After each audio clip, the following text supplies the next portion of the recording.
There is another lockdown, of course, in Sydney, and they happen with so much frequency now that they're about as shocking as a set of foreign knockers on SBS at night.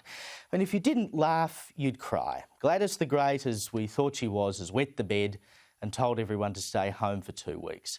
And now every time this happens, it obviously dominates the news cycle, and we tend to forget very quickly some of the other coronavirus-related news that has been going on. And I'm sure that's how some of our premiers and unelected chief public health bureaucrats would like it. They get to parade around and carry on about how they're saving us all and keeping us healthy in perpetuity.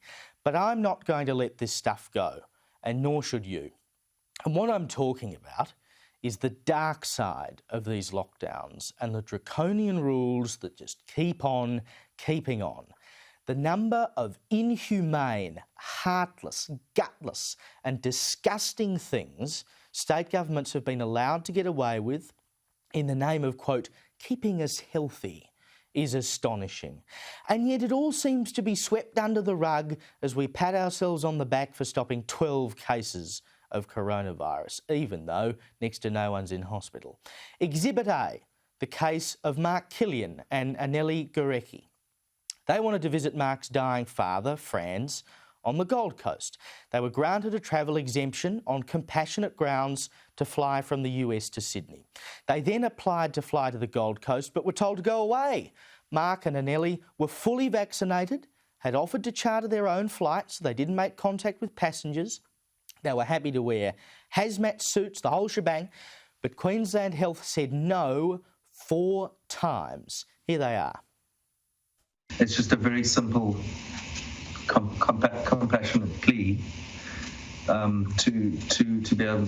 I think everyone understands what that feels like, to be able to see your father one last time and say goodbye. A Queensland Health spokesman said it would, quote, always put the safety of the Queensland community first, and our quarantine policy has been successful in keeping our community safe. In other words, go to hell. We have no compassion. This case was so embarrassing that it attracted international attention for its callousness. Mark and Anneli were forced to sit in hotel quarantine worrying that Franz would die before they were allowed out. It took a massive media campaign and pressure from the Prime Minister, for heaven's sake, for Queensland to finally let them in last week. How pathetic. Exhibit B, also in Queensland. What a surprise. Moe Haydar and wife Sarah flew back from Australia from Qatar and ended up quarantining in Brisbane. They are originally from Melbourne.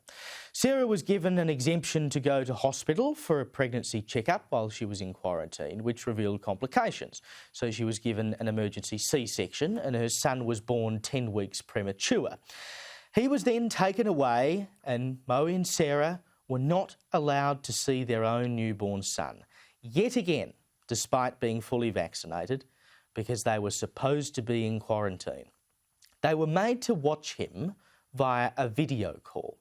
No touch, none of the closeness that is instinctive to new parents. That experience was ripped away from them in the name of humanity, would you believe it, and health, despite the fact the Royal Brisbane and Women's Hospital had devised a plan that would allow them to safely visit their child. Queensland Health, however, said no. How disgusting can this stuff get? Exhibit C. James Turbot flew in from Belgium on Friday night to visit his dying mother, whose health had deteriorated rapidly. He couldn't get a flight to Perth, where she is living or was living, so he had to fly to Melbourne. Now, James was denied the chance to fly to Perth to say goodbye to his mother. He was told that if he were to go, he would have to charter a private flight. He had tested negative to COVID multiple times already, but that didn't matter. His mother died in hospital, aged 65, at 1:30 a.m. last Sunday. James, on the other side of the country, had his final interaction with his mother over Skype on a dodgy hotel internet connection. James is now staging a hunger strike to try and bring some attention to this kind of cruelty. And these examples are only from this month. I mean, there are so many other cases like them. Sarah Casip was last September barred from attending her own father's funeral in, you guessed it, Queensland. The government said funerals were, quote, very risky. Sarah had travelled from the ACT, where there had been no new cases of COVID-19 for 2 months. After backlash, she was allowed to view her father's body in full PPE under police guard without any family to console her. Dominique Santar was last year stopped by the South Australian government from coming from Victoria to visit her mother, who was dying of stage 4 breast cancer. At that time, SA had ridiculously banned its own citizens from coming from Victoria. She offered to do 2 weeks quarantine to visit her mum and was still denied. This stuff is sick. It is inflicting pain beyond belief upon people in the worst and most vulnerable times of their lives, all in the name, supposedly, of protecting them. So much concern for physical health, but absolutely none for mental health. These people will carry the pain and scars of this atrocious treatment at the hand of state governments for the rest of their lives. This will be the legacy of our coronavirus response.